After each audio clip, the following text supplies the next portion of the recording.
Faisons l'homme à notre image. Peux-tu simplement célébrer Dieu pour cela? Tu portes en toi l'image du Créateur, du fabricant de toute l'humanité. La première chose qu'il t'a donnée, c'est ce qu'il considère comme le plus précieux, son image, sa réputation. En d'autres termes, tu es comme ton Créateur, comme Dieu lui-même. Cela signifie que ton échec impacte également Dieu.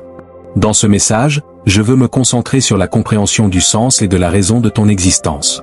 Aucun être humain sur Terre, parmi les milliards d'individus, n'est une erreur. Aucun d'entre nous n'est là par hasard. Chacun de nous a été envoyé ici avec une mission spécifique et une valeur unique.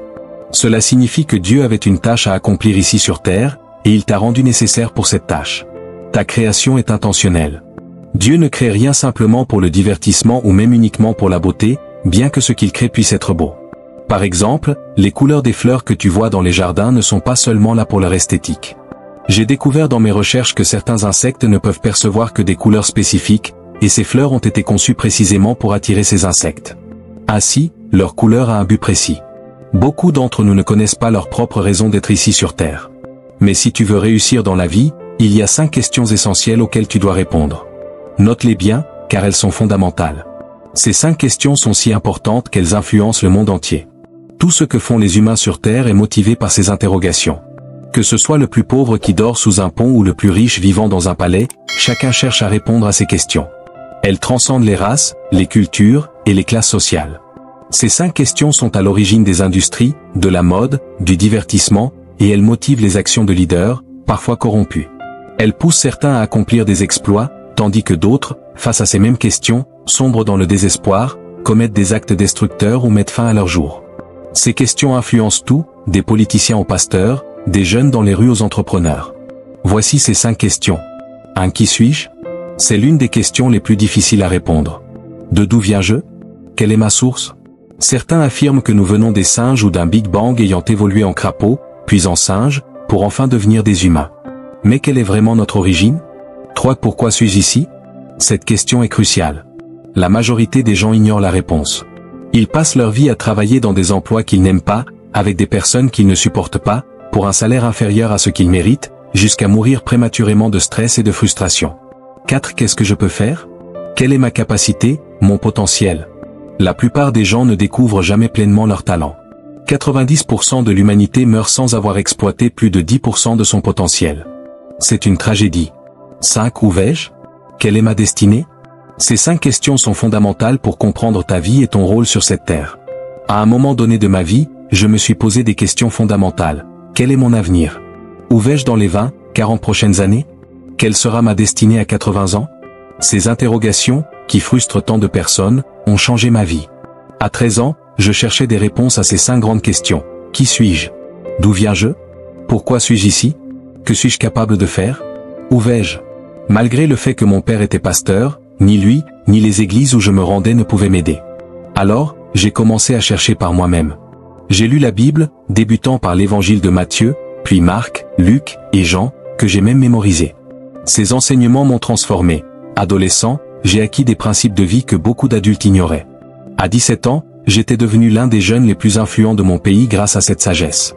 Au fil de mes lectures, j'ai découvert que la plus grande tragédie de la vie n'est pas la mort, mais une vie sans but. Vivre sans savoir pourquoi on existe, pourquoi on respire, mange ou occupe son temps, c'est vivre sans direction. Or, la clé de la vie réside dans le but, comprendre pourquoi nous sommes ici. Tout le monde aspire à réussir. Personne ne souhaite échouer intentionnellement. Mais ce que peu de gens réalisent, c'est que le succès est prévisible, tout comme l'échec. Le succès ne repose ni sur la chance, ni sur des expériences aléatoires. Il résulte de l'application de principes bien définis. De la même manière, l'échec survient lorsque ces principes sont ignorés. Dieu a conçu toutes choses pour réussir. Les oiseaux volent, les poissons nagent, et les plantes poussent sans effort lorsqu'elles sont dans leur environnement naturel. De même, nous, êtres humains, avons en nous un potentiel inné. Notre succès est si important pour Dieu qu'il a tout prévu pour que nous y parvenions. Cette idée m'a donné une incroyable audace. J'ai compris que Dieu a besoin que je réussisse, car mon succès reflète sa gloire, tout comme un produit reflète la qualité de son fabricant. Prenons l'exemple d'un téléphone ou d'un iPad, avant d'être mis sur le marché, il est testé pour garantir son fonctionnement. Le fabricant fournit également un manuel contenant des instructions, des lois et des promesses sur le produit. Si ces lois sont suivies, le produit fonctionnera parfaitement. De la même manière, Dieu a laissé un manuel pour nos vies, rempli de principes à suivre pour réussir. Lorsque nous respectons ces lois divines, nous alignons nos vies avec son plan parfait. Mais attention, comme un appareil qui ne doit être réparé que par des experts autorisés, nos vies ne peuvent être réparées que par celui qui nous a créés, et non par des solutions humaines ou des idées erronées. En résumé, tout a été conçu pour réussir, y compris toi. Ton succès est prévisible si tu suis les principes divins. Dieu veut que tu réussisses bien plus que tu ne le veux toi-même. Jésus-Christ est le Seigneur de nos vies, celui vers qui nous pouvons toujours nous tourner. En comparant cela à un produit, réfléchissons, si un appareil tombe en panne, le fabricant demande souvent de le retourner, à leurs frais, pour réparation ou remplacement. Pourquoi le font-ils? Pas parce qu'ils nous aiment, mais pour protéger leur réputation. Leur priorité est de préserver leur nom, leur marque. De même, dans Genèse 1h26, Dieu a dit, « Faisons l'homme à notre image ». Cela signifie qu'il a placé en nous son image, sa réputation. Ainsi, notre échec n'est pas seulement un problème personnel, c'est un enjeu pour la réputation de Dieu. C'est pourquoi, à partir d'aujourd'hui, tu ne peux pas échouer. Ton succès est nécessaire pour glorifier son nom. Dans les Écritures, Dieu agit souvent, pour la cause de son nom, même envers un peuple rebelle. Il restaure, guérit, et bénit pour protéger sa réputation. Peu importe ta situation actuelle, sois certain que tu vas réussir, non pour toi-même, mais pour glorifier le nom de Dieu. Dieu ne t'a pas donné un rêve ou une vision sans y joindre la capacité de les accomplir. S'il t'appelle à bâtir, entreprendre, enseigner ou gouverner, sois sûr qu'il pourvoira. Fais-lui confiance, parle de ta vision, et mets cette pression sur lui. Quand tu annonces publiquement ce que Dieu t'a demandé de faire, tu affirmes ta foi en sa fidélité. Souviens-toi, tout ce que Dieu a créé fonctionne selon des lois qu'il a établies pour garantir le succès. Les oiseaux volent, les poissons nagent, et les semences deviennent des arbres. Si cela ne se produit pas, la réputation de Dieu est en danger.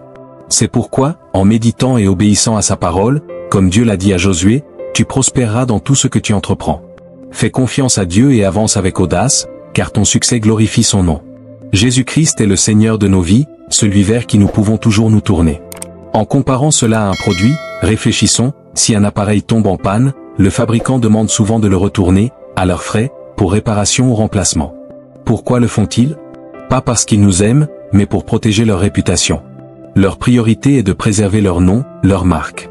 De même, dans Genèse 1h26, Dieu a dit, « Faisons l'homme à notre image ». Cela signifie qu'il a placé en nous son image, sa réputation. Ainsi, notre échec n'est pas seulement un problème personnel, c'est un enjeu pour la réputation de Dieu. C'est pourquoi, à partir d'aujourd'hui, tu ne peux pas échouer.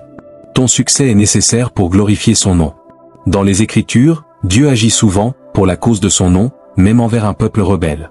Il restaure, guérit, et bénit pour protéger sa réputation. Peu importe ta situation actuelle, sois certain que tu vas réussir, non pour toi-même, mais pour glorifier le nom de Dieu. Dieu ne t'a pas donné un rêve ou une vision sans y joindre la capacité de les accomplir. S'il t'appelle à bâtir, entreprendre, enseigner ou gouverner, sois sûr qu'il pourvoira. Fais-lui confiance, parle de ta vision, et mets cette pression sur lui. Quand tu annonces publiquement ce que Dieu t'a demandé de faire, tu affirmes ta foi en sa fidélité. Souviens-toi, tout ce que Dieu a créé fonctionne selon des lois qu'il a établies pour garantir le succès. Les oiseaux volent, les poissons nagent, et les semences deviennent des arbres. Si cela ne se produit pas, la réputation de Dieu est en danger. C'est pourquoi, en méditant et obéissant à sa parole, comme Dieu l'a dit à Josué, tu prospéreras dans tout ce que tu entreprends. Fais confiance à Dieu et avance avec audace, car ton succès glorifie son nom. Quand vous voulez coucher avec moi, vous cessez d'être mes amis. Pourquoi? Parce que vous devenez une source de destruction pour moi, un démon. Notez ceci, s'il vous plaît, un vrai ami est celui ou celle qui vous aide à atteindre votre destinée. Je répète, un vrai ami est quelqu'un qui contribue à votre avancement, à l'accomplissement de votre destinée. Si une personne cherche à vous détourner de votre but, ce n'est pas un ami, c'est un ennemi. Vos décisions déterminent votre destinée. Je me suis marié à 25 ans, vierge, tout comme ma femme. Je m'adresse aux jeunes. Savez-vous pourquoi Dieu vous interdit la fornication? Notez ceci, Dieu veut que vous viviez avec de bons souvenirs, pas avec des regrets. Ces lois sont là pour protéger vos souvenirs. Mais pour certains d'entre vous, vos souvenirs sont tragiques. Dieu veut votre succès, il vous a créé pour réussir, car votre réussite glorifie son nom. Dieu a déjà conçu un plan pour votre vie avant même que vous ne naissiez. Votre avenir est le passé de Dieu, il a déjà accompli tout ce qu'il a prévu pour vous. Votre rôle est de suivre ses lois, car votre succès est assuré. Quand j'ai compris cela, adolescent, ma confiance en moi a grandi, car je savais que Dieu avait déjà terminé son œuvre en moi. Dieu ne commence rien qu'il n'ait déjà achevé. Dans Jérémie 29, 11, il dit, « Je connais les plans que j'ai formés pour toi, des plans de paix, pour te donner un avenir et de l'espérance. » Dieu dit, « Souviens-toi, médite, n'oublie pas ceci, je suis Dieu, et personne ne m'égale. Je révèle dès le début ce qui doit arriver et j'accomplis tout ce que je désire. » Ésaïe 46. Cela signifie que tout ce qui doit arriver dans votre vie est déjà accompli. Quand Dieu commence quelque chose, c'est la preuve que c'est déjà terminé. Votre existence même témoigne de ce succès. Vous n'êtes pas une erreur, vous êtes une destinée accomplie. Dieu ne vous permettrait pas d'être conçu s'il n'avait pas un plan pour vous. Chaque enfant est une destinée. Dès l'enfance, vos rêves sont le reflet de cette destinée. Ne laissez pas votre lieu de naissance ou vos circonstances limiter votre vision. Tout comme un grand potentiel se cache dans chaque enfant, vous aussi êtes porteur d'une grande mission, même si vos proches n'en ont pas encore conscience. Les scientifiques affirment qu'au moment de la conception, environ 500 millions de spermatozoïdes se battent pour atteindre l'ovule. Et devinez quoi? Vous avez gagné cette bataille. Vous êtes ici aujourd'hui parce que vous êtes un gagnant. Arrêtez de vous sentir inférieur ou sans valeur. Marchez avec assurance, car vous êtes le résultat d'une victoire écrasante. Dites-le, je suis un gagnant, et c'est pourquoi je suis ici. La Bible déclare que Dieu vous a vu dans le ventre de votre mère, Psaume 139. Peu importe les circonstances de votre naissance, que ce soit dans ou hors mariage, Dieu avait décidé que c'était votre moment. Parmi des millions, il vous a choisi. Vous êtes une personne spéciale, une personne choisie. Célébrez cela, car vous avez été voulu par Dieu. Applaudissements, Dieu t'a choisi avant même la fondation du monde pour accomplir une œuvre qui est déjà accomplie. En ce moment, il y a des débats sur l'avortement, certains disent être pro-choix, mais moi, je crois au pré-choix de Dieu. Comme il est écrit dans Éphésiens 1, il nous a choisis en lui avant même la création du monde. Cela signifie que Dieu a utilisé tes parents comme instrument pour t'amener ici. Peu importe leur situation, ils étaient simplement les moyens par lesquels Dieu a voulu que tu sois ici, à cette époque. Tu n'es pas un enfant illégitime. Peu importe les circonstances de ta naissance, Dieu t'a choisi et il veille sur toi pour que tu réussisses. Le rêve que tu portes dans ton cœur, ce n'est pas un simple souhait, c'est un projet déjà accompli. Tu es né pour commencer ce rêve. Dieu ne commence rien avant que tout soit déjà planifié. Certains pensent que Jésus est mort il y a 2000 ans, mais ce n'est pas tout à fait vrai. Si cela était le cas, cela signifierait que son sacrifice n'était pas prévu avant sa mort. La Bible nous dit clairement que l'agneau de Dieu a été immolé avant la fondation du monde. Ce n'était pas une coïncidence. Avant même de créer l'univers, Dieu a pris conseil avec lui-même le Père, le Fils et le Saint-Esprit ont réfléchi ensemble.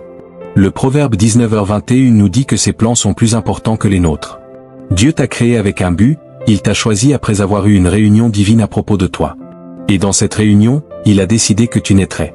Rien n'a été laissé au hasard, et cela inclut ta venue sur terre. Lors de cette réunion divine, il a aussi été question de la liberté de l'homme. La parole a dit au Père que, si l'on donnait aux hommes la liberté de choisir, certains se détourneraient de lui. Mais le Saint-Esprit a demandé comment réagir face à cela, et la parole a répondu que, même s'ils désobéissaient, ils paieraient le prix de leur salut. Ainsi, le sacrifice de Jésus était déjà planifié avant même la création. Le Père était d'accord avec cela, et c'est pourquoi la création a commencé. C'est pour cela que quand Adam a péché, Dieu n'a pas paniqué. Tout avait déjà été prévu. Si tu échoues, même aujourd'hui, Dieu n'est pas pris au dépourvu, il a déjà une solution pour toi. Ta destinée est déjà garantie par lui, pour sa gloire. Tu es un enfant choisi de Dieu et il t'a déjà conçu pour accomplir de grandes choses. Le rêve qui est en toi est réel, c'est pourquoi tu te trouves ici, sur ce chemin de destinée. Tu ne peux pas échouer. Dis à ton voisin, je suis un enfant choisi, je suis déjà accompli en Dieu. Quand tu pèches, Dieu te cherche, pas simplement pour toi, mais pour préserver sa gloire, pour protéger sa réputation. Il veut s'assurer que tu atteignes ta destinée. Quand tu reviens à Dieu, ce n'est pas pour entrer dans une église, mais pour accomplir ta destinée. La Bible dit que Dieu nous a prédestinés, il t'a préparé pour quelque chose avant même que tu sois né. Peu importe où tu es tombé, Dieu t'appelle à revenir sur le bon chemin pour accomplir son dessein. Si ton père avait décidé d'arrêter après 5 enfants, tu ne serais peut-être pas ici pour accomplir ta destinée. Et toi aussi, peut-être que tu crois que ton passé est une erreur, mais sache que Dieu a un plan pour ta vie. L'avortement n'est pas simplement la fin de la vie d'un bébé, mais la destruction d'une destinée. C'est pourquoi Dieu déteste l'avortement. Il nous a créés pour accomplir une mission qu'il a déjà préparée avant notre naissance. Moïse, par exemple, était un meurtrier, mais Dieu a vu en lui un grand leader, l'auteur des 5 premiers livres de la Bible. Lorsque Dieu nous sauve, il ne sauve pas seulement une personne, il sauve un destin. C'est ce que Dieu veut faire avec toi. Peu importe ton passé, peu importe tes erreurs, Dieu voit en toi la grandeur qu'il a destinée. Il veut sauver tout ce que tu portes en toi, tes ministères, ton potentiel et ta destinée. C'est pourquoi tu es ici ce soir. Dieu t'a envoyé ce message pour te dire que ta vie commence aujourd'hui. Tu ne peux plus jouer avec ta destinée. Tu dois découvrir qui tu es, d'où tu viens, pourquoi tu es ici, ce que tu peux accomplir, et où tu vas. Le Saint-Esprit va t'éclairer et te guider dans ce chemin.